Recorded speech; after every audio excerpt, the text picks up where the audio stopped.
परम प्रेममय श्री श्री ठाकुर परमरीथ जगज्जननी श्री श्री बर्मा परम पूज्यपाद जुगाचार्य श्री श्री बर्दा आजिर पूज्यपाद श्री श्री आचार्य देव श्री चरण कमल अनंत कोटि प्रणाम निवेदन करुछि। सभी गुरु परिवार श्रीचरण मध्य अनंत कोटि प्रणाम निवेदन करुछि। मोरे भिडियो देखुथिबा प्रत्येक गुरु भाई और माँ मानकु अंतरर आनंदित जयगुरु और श्रद्धा भक्ति भल पाइबा। मोर प्रत्येक श्रोता बंधु मानक जो मैंने भी मो भिडियो देखुं से समस्त को मोर आनंदित जयगुरु। आज एक सुंदर विषय आलोचना करवा। प्रकृत में आमे मैंने समस्ते संसार रे जो मैंने भी आमे रहीजे आम मानकर गोटे धारणा जे आमे मैंने ये सब कुछ धर जो आमे माने जो आलोचना हुए तुम्हें जीवन रे माने गोटे उदाहरण देले मैं जानीपर आम पाखे किसी खाद्य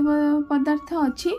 से खाद्य पदार्थ अच्छी जोटा कि अत्यधिक खाद्य जी आमर लिमिट खाइबा कथा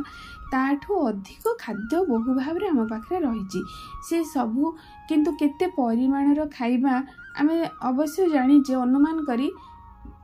किंतु खाइबा समय आम जिते अत्यंत स्वादिष्ट लगे ताको लोभवशत आउ टिके करी अधिक खाईदे जहाँकि तार निर्दिष्ट परिमाण ठू अधिक होईगले आम जीवन प्रति विपद हो जाए। सेठी सेतबेले कौन हुए मनीषर ना विपद सेठी हुए धरा जो कौन डायबिटीज किसी खाद्यर कटकणा अच्छी से लोभवशत खाद्य खाईदे जहाँकि डायबिटीज परिमाण बढ़ीगला स्वास्थ्य बहु सिवियर होगला। ठीक सेहीपरि आमे मानकर ये तो सब लोभवशत लोभ गोटे इंद्रिय जिहार जिहा गोटे इंद्रिय तार लालसावशत आम यपरि कलु सेमती आम जो पंच इंद्रिय रही जहाँकि आमको माने सब पाप आड़ को टाणी निए। मनीष भावे जे मु जीवन में कौन से आदर्श को बा कौन से गुरु को बा कौन से विधान मान की चलबी किंतु मु जानी मु निजको कंट्रोल करके से सब बाटरे ठीक भाव में चल जाई परिबी किंतु ताहा कौनसी भाव में हो पारे ना कारण मनीषर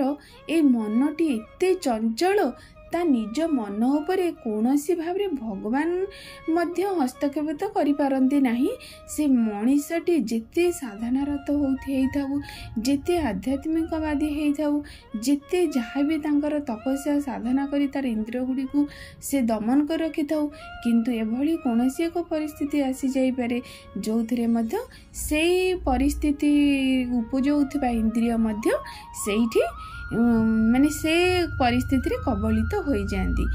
एटा है प्रकृत कथा सेटा केमिति देखो ना पुराण शास्त्र मानकर केते केते उदाहरण रही। देखो ऋषि विश्वामित्र केते बड़ ऋषि केते बड़ साधना से करथिले किंतु सामान्य गोटे मेनकार नर्तकी बा कौनसी से भली भाव रे निजको माने से तो ऋषि को चाहूले तपस्या भंग करने से निजको एभली भाव रे से ऋषि आगे उपनीत कले सी बाध्य हेले तांको विवाह करने संसार करी किछि दिन रहिले पुणी जेतोले तांकर से जेहेतु तो बहुत बड़ जने साधक पुणी से जेतोले साधना को ठीक भाव रे करदेले पुणी से निजर माने भूल को अनुताप करी पुणी तांकर पछ पट को फेरी आसिले माने जो ऋषिर जीवन जीवन करुथिले ताहा कले माने केते बड़ साधना आमे देवता मानन को देखी जे इंद्र हुआ तो केते बड़ बड़ देवता माने से माने तांकर गोटे गोटे इंद्रिय को से माने कंट्रोल न करि पारे केते भूल काम करि देइचंदी। ताहले आमे मान तो जने संसारी मनीष साधारण मनीष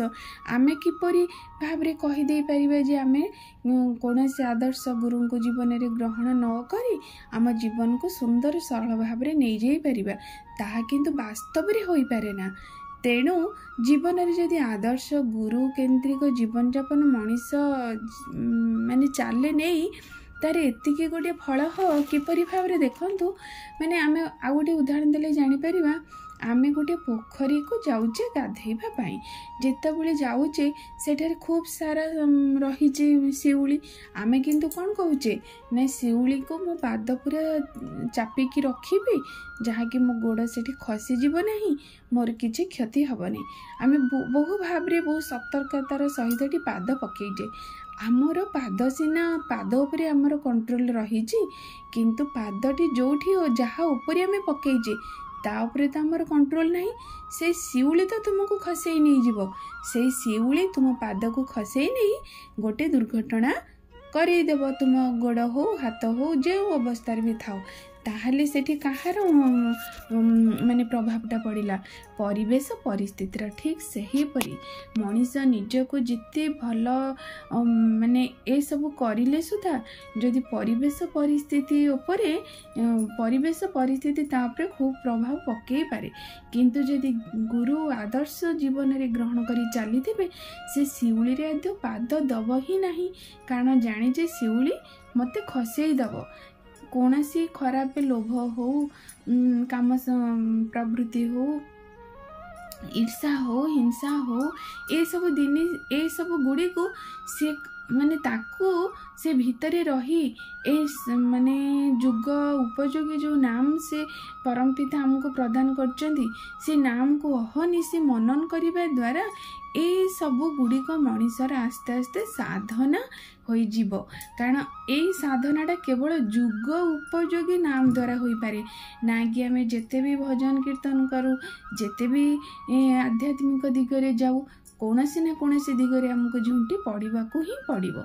कहीं ना से तो प्रत्येक जुगरे नुआ नुआ नाम नहीं आसवाक पड़े, कारण से जानती केउ जुगरे केते प्रयोजन जो जुगपाई जहा दरकार से जुगपाई नहीं कि आसती। आमे किंतु जानूना आमे भाबू जेपरी भावरे गोटे बहुत सारा दल गोटे पोखरी रही आमे भाबू केते टिके ब्लीचिंग पाउडर पकई देले से पानीटी सफा हो। आमे जदि से माने अपरिष्कार जो भाव में जेतिकी सब शिउली पड़ जा दल सब रही आमे जदि जेते पड़ी तार खूब कम आकार रे आमे पकेबू तार किसी प्रभाव पड़ो कि पड़ो नहीं, सी से अपरिष्कार ही रहिबो। जदि आमे को से माने से जेतिकी परिमाण रे सेठी नील बा शिउली पड़ी आमे जदि से परिमाणर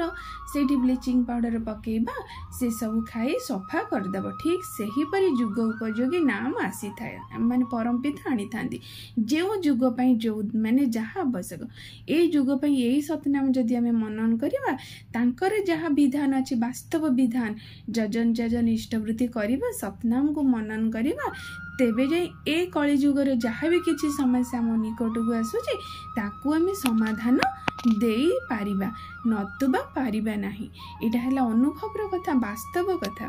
तेणु जीवन रे जुग पुरुषोत्तम को ग्रहण करी से जुग माफिक माने जीवन रे चलिले जे आमर मंगल हब नतुबा मंगल होई पारे। सेटा देखंतु पूर्व पूर्व समय रे आमे माने जेतेबेले देखु एते सारा समस्या संसार रे न थाई केवल किछि हाथ गणती समस्या माने मनुष्य मानक आगरे थाए, किंतु वर्तमान समय रे मनीष मानकर एभली भाव रे समस्या रहुचे जहाँकि प्रत्येक क्षेत्र रे ताकू एक समाधान रो सूत्र जदि न जानिबो से पदे मध्य आगो को जाई परिबो नाही। किपरि भाव रे परिवार रे चलिबाकू पड़िबो, किपरि भाव रे तार कर्म क्षेत्र रे चलिबाकू पड़िबो, किपरि भाव रे तार दैनंदिन जीवन रे आसुथबा केते केते समस्या सब रही से सबुर समस्यार समाधान केवल इष्ट प्रतिष्ठान। श्री श्री ठाकुर कहते जदि जीवन रे सब समस्यार अटे समाधान जानी था केवल इष्ट प्रतिष्ठान अर्थात जदि इष्ट को गुरु को प्रतिष्ठा करिबा अर्थात समस्त भितरे प्रतिष्ठा करेबा, कारण से तो स्वयं प्रतिष्ठित किंतु समस्ते तांको माने जानती नहीं धरती नहीं तांको मानती नहीं। आमर लक्ष्य जदि आमे मध्य तांको विधिबद्ध भाव में धरी अन्य मान को धरे दे पारिबा मोर प्रतिटी आचरण रे इष्ट प्रतिष्ठा होउथिबे मो भावना रे इष्ट प्रतिष्ठा होउथिबे मो कर्म रे इष्ट प्रतिष्ठा होउथिबे तेबे जाई आमे ही कली जुगर समस्या समाधान सूत्र पाई जिबा बोली जानिबा। तेणु आशा करी आपण मान पे आलोचनाटी प्रेरणादायी हो, आपण मान पे आलोचनाटी श्रुति मधुर हो, आपण माने ही आलोचना आपण को जीवन रे बहु काम रे आसो। एहा ही मोर परम पितांक श्री चरण रे निवेदन रखुची। आपण समस्तंकर मंगल प्रार्थना परम पितांक श्री चरण निवेदन करी रखुची। जय गुरु।